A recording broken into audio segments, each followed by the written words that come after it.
Hello, everyone. Jackie Edwards here. So, thank you so much for joining me. Now, we're on day 2 of our kind of 5-day 20 lead generation strategies.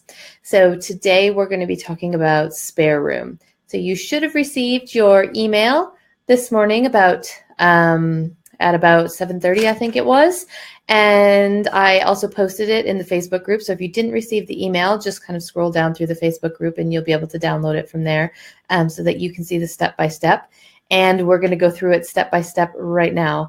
What I learned from yesterday is that there are some delays. So there's a little bit of a lag here from the computer program that I'm using through to the Facebook Live. So I want to make sure that if you're on live that you put in your questions that you've got as soon as you've got them so I can see them kind of scrolling on my screen and I'll be able to answer them as I go along. If you could really focus your questions just on the spare room strategy that we're covering today, that would be super helpful, and we'll kind of open it up towards the end of the week. We'll have kind of a special day where we cover everything. So if you can keep it to spare room today, that would be awesome.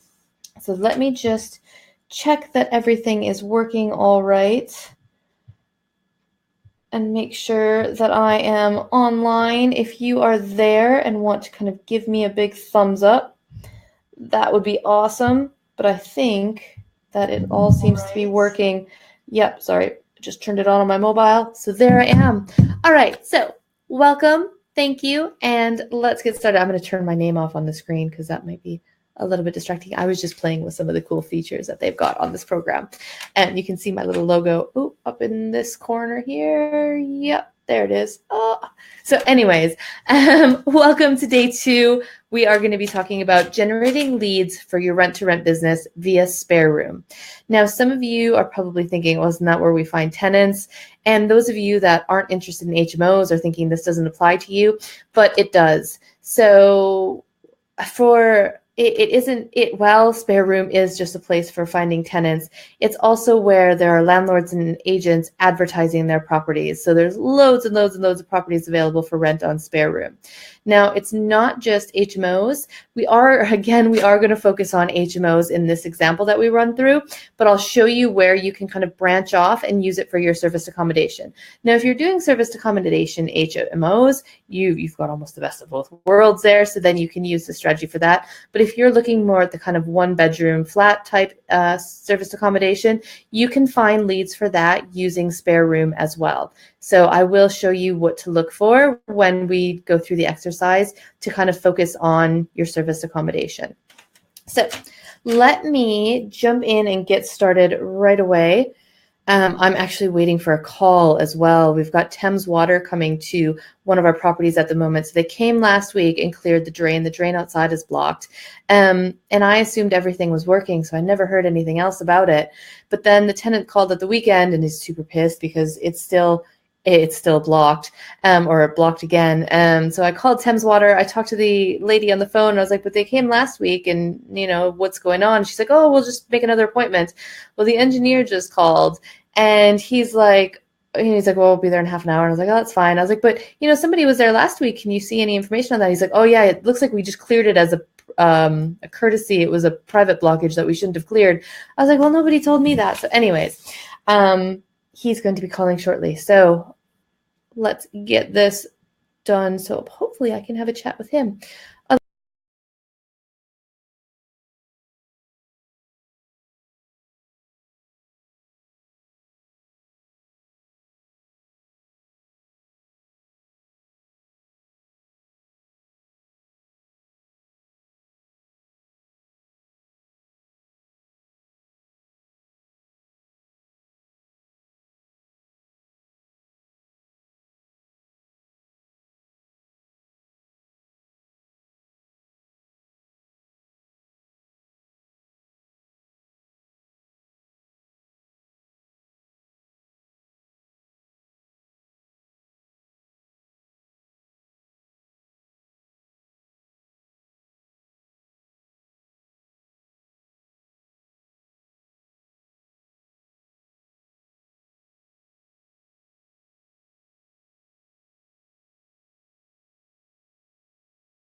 just look at spare room anymore.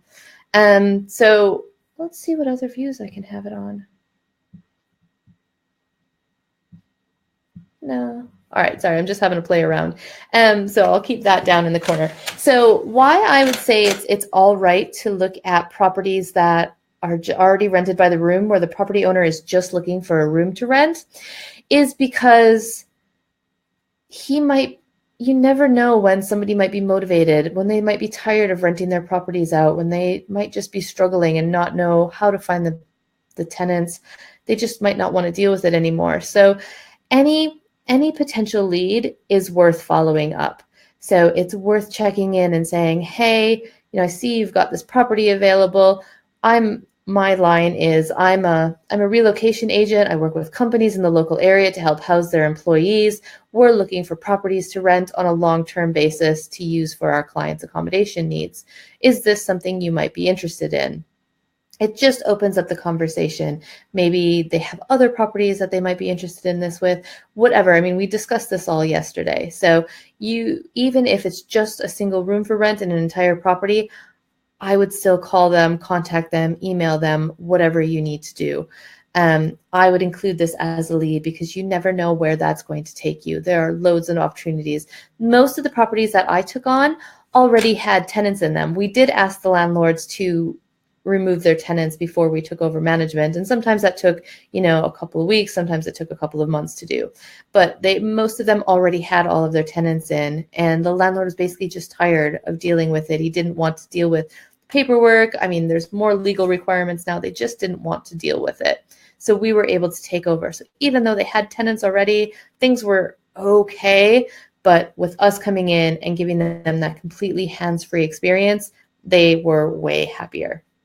So don't eliminate those just because there's only one room available, because if you build up a good relationship, if you offer them what they need, and it's all about listening and understanding what that landlord or that agent's problem is. So why would they want to work with you and not continue doing it themselves? So building up that relationship, just having that chat with them about, what they're doing, how they've been managing their properties, what they want to do. And that will help you kind of come up with a plan basically of how you can make your proposal to them. It's all about it's not about convincing them or, begging them to work with you. It's about showing them how you can help and how you can provide a valuable service. Because if you want to make money from anything, whether it's property or in your work, you need to be adding value somewhere. So nobody's going to pay you just to kind of sit around and do nothing. So you need to find somebody that has a problem that's worth kind of the money that you want from that property. And it might be that you're able to add value by adding another room or, increasing the margins because you've made the property nicer, you're managing it better. But a lot of times you also need to make sure that you're adding value to that property owner's life. They're your joint venture partner. What are they getting out of the deal? So make sure that there's something in it for them as well as yourself. And you can find out what that something is for them by just having a conversation and learning about, what they like about the property, what they don't like about the property, their hassles, understanding what they want from their lifestyle. And then when you go to give your proposal, that's when you bring up, you said you wish you could travel more, but you feel really tied down by this property. But if we're managing it, then you can definitely travel more. And, you won't have to worry about it because, we'll be taking care of it and you'll be able to be completely hands-free. So it's just building the relationship and understanding what they're looking for. But that's basically all you need to do. So we've just generated 90 leads for HMOs. If you're looking at service accommodation, there's a few less, so there were only 2. But if you widen that out into a little bit bigger area, you could get up to 5 leads for your service accommodation business.